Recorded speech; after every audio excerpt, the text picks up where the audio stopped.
I want to get perspective now from John Bolton, former national security advisor in the first Trump administration, former U.S. ambassador to the UN.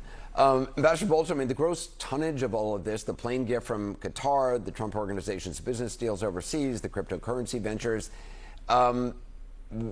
Where are you on this plane? How do you see this? Well, I think there are a lot of things wrong with it. I think there is a serious emoluments clause argument here. The Justice Department has apparently not been able to find the problem. Let me see if I can help. The way this has been put together, it's what's sometimes called a structured transaction. Hey everyone, this is True Voice. So I just watched CNN's interview with former National Security Advisor John Bolton, and I've got some thoughts, serious ones, especially as an American who cares deeply about national integrity, our foreign policy, and how we represent ourselves on the global stage. Let's watch. In criminal law terms, each individual link may look okay, but the end result after the Department of Defense to Department of Defense transfer and after going to the libraries, Trump wants this plane to fly around on after he's no longer president. So I have you have no doubt in your mind. You have no doubt in your mind that, I mean, he talked about it going to the library. You have no doubt it's not going to be mothballed in the library for visitors. He would fly around on this. Of course not. Look, if he wants an Air Force One for his library, there is one at the Ronald Reagan Library. When the current Air Force Ones are decommissioned, he can have one of them. But I would give some advice to the Qataris to get themselves out of the hole that Trump has in part put them in. If it is a government-to-government transaction, defense to defense, I'd say take the $400 million, whatever the value of the plane is, and commit that they will build at Al Udeid Air Force Base in Qatar over and above anything they've already built or committed to, $400 million worth of upgrades to that base.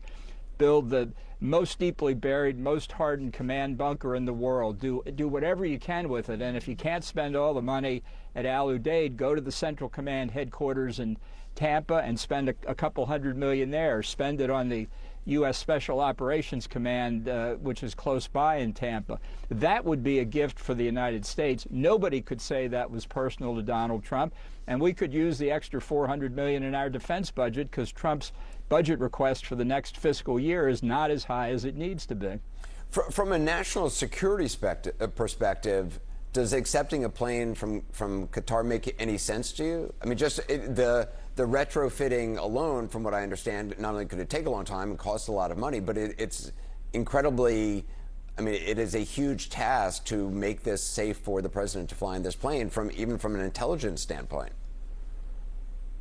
Well, wouldn't matter if it was from Qatar. If it was from Great Britain, you'd have to go through the same security precautions. Now, Trump can waive all of them, but it would be a huge mistake. The Air Force One is not a flying palace. I mean, take it as a former passenger. It's a flying office. It's the White House in the air with incredible facilities and capabilities that many of which are classified. I'm sure this is a beautiful plane. But does it have aerial refueling capabilities? Does it have secure communications? I think the refurbishing might take as long as the rest of Trump's remaining time in office. I'm not sure he really cares about that because he doesn't necessarily want it while he's in office. He wants it after he's gone.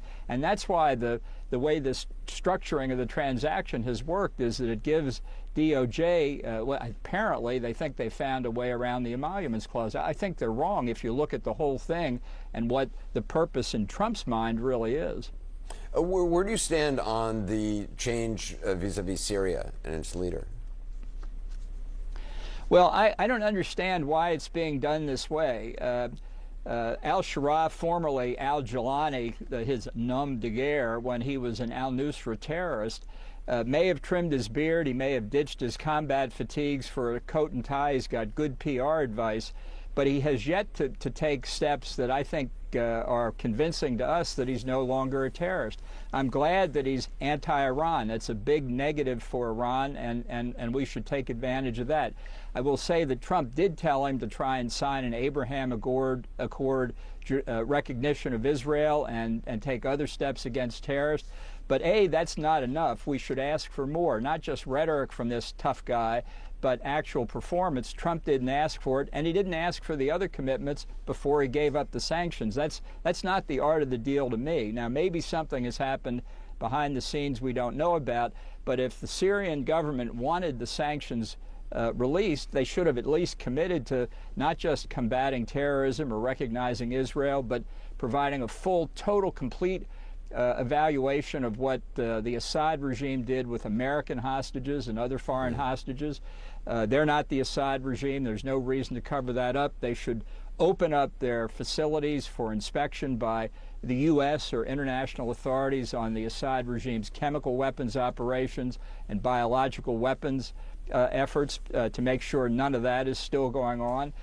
They should commit not to allow the Turks to have undue influence in northern Syria. And frankly, they should kick the Russians out of the Tartus naval base and the air base nearby in Latakia province. If they performed, if they did those things, then I could see lifting the sanctions, but not now. Ambassador John Bolton, thank you. Appreciate it. Let's talk about this jet from Qatar that Trump supposedly wants to use after his presidency. According to Bolton, the whole deal smells like a workaround, a so-called structured transaction designed to look legal but serving a personal purpose. And if that's true, that's a massive red flag. Let me be real. As Americans, we should hold all of our leaders to the Constitution, especially when it comes to something as critical as the Emoluments Clause. We don't take gifts from foreign governments, period. It's not about partisanship, it's about principle.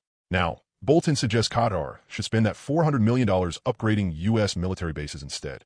And honestly, I agree. That would serve actual American interests, rather than just giving one man a luxury plane to fly around in.